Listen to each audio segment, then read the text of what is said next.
Eh ben, rebonjour, c'est encore moi, on est encore ensemble pendant 10 minutes, où cette fois, bon, je vais pas me représenter, mais cette fois on est là pour parler donc, de comment mettre en place une politique handicap efficace.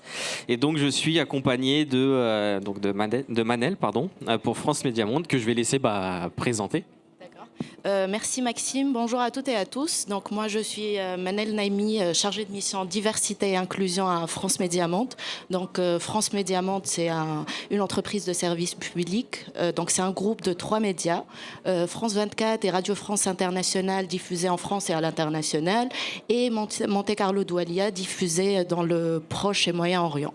Donc notre mission diversité et inclusion, elle s'inscrit dans la politique handicap de l'entreprise, dans un but de favoriser l'égalité des chances et lutter contre toute forme de discrimination. Et donc elle est autour de 5 thématiques clés de la diversité, donc le handicap, l'intergénérationnel, égalité professionnelle femmes-hommes, orientation sexuelle et diversité culturelle. Voilà. Ok, merci. Tu l'as dit, hein, tu fais partie donc, de la mission handicap de France Média Monde. Est-ce que tu peux nous partager des étapes clés pour lancer finalement sa démarche inclusion en entreprise ? D'accord. Donc, pour mettre en place une politique handicap, ça nécessite une stratégie claire, une gestion organisée des ressources humaines et l'engagement de la direction et des collaborateurs. Du coup, il y a 3 étapes à distinguer. Donc, la première étape, c'est l'étape de diagnostic et d'état de lieu. La deuxième étape, c'est la mise en place d'un plan d'action. Et la dernière étape, c'est le suivi après des actions. Donc, pour la première étape, l'étape de diagnostic, il s'agit tout simplement de faire un état des lieux de ce qui existe déjà en matière de handicap, donc les actions déjà mises en place par l'entreprise pour favoriser l'inclusion des personnes handicapées, et identifier aussi les freins et aussi les attentes des collaborateurs.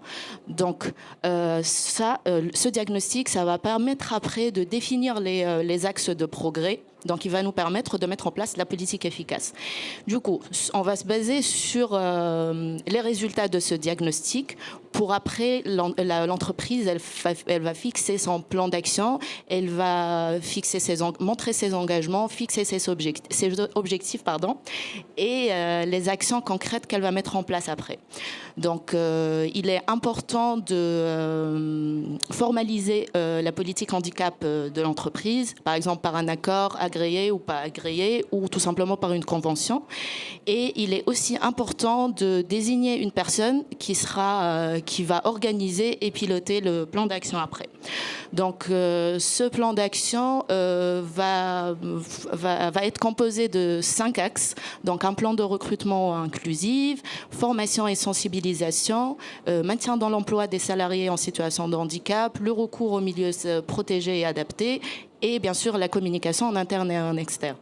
Par exemple, je vais donner quelques exemples des actions à mettre en place. Du coup, pour la partie recrutement inclusif, donc il est important de sensibiliser et de former les personnes en charge du recrutement sur les thématiques du handicap, parce qu'après ça va améliorer l'intégration et le maintien dans l'emploi des personnes en situation de handicap.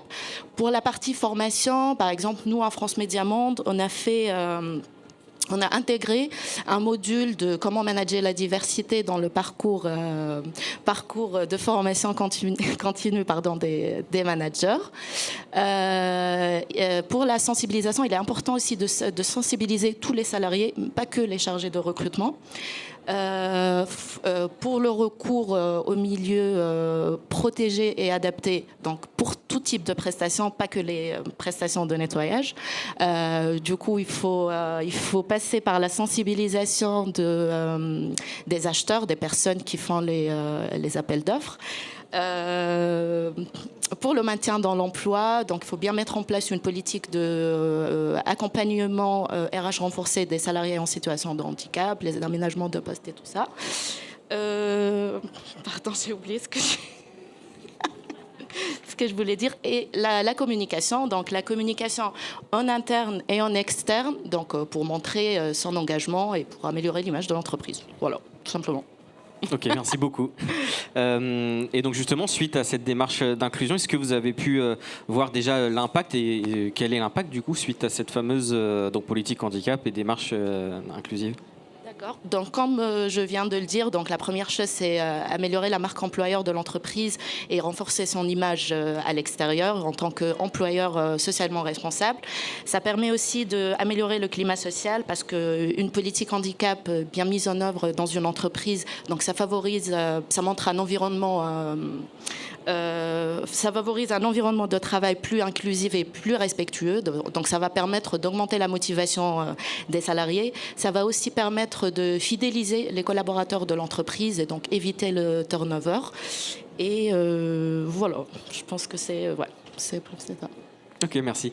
Et alors juste pour conclure, juste pour information, mais qui sait, vous avez fait appel à qui finalement dans l'entreprise pour cette... Enfin, j'imagine peut-être, est-ce qu'à tout le monde, est-ce que vous avez créé une sorte de comité dédié à cette démarche? Comment vous avez fait? Pour la politique handicap? Oui, pardon. Donc nous, à France Média Monde, en janvier 2023, on a signé notre deuxième accord agréé avec la DREST. Et donc au sein de l'entreprise, il y a notre service, donc la responsable de la mission diversité handicap qui pilote ces actions, et bien sûr avec la collaboration de services médecine du travail, les chargés de recrutement, tous les services de l'entreprise. Voilà. Et la direction, bien sûr. Ok, ouais, donc finalement toutes les parties prenantes, enfin tout le monde est concerné quoi finalement. Ok, merci beaucoup. Merci beaucoup pour ces informations. J'espère que ça vous a plu aussi. Et puis merci aussi à Petite Mue pour ce temps de parole.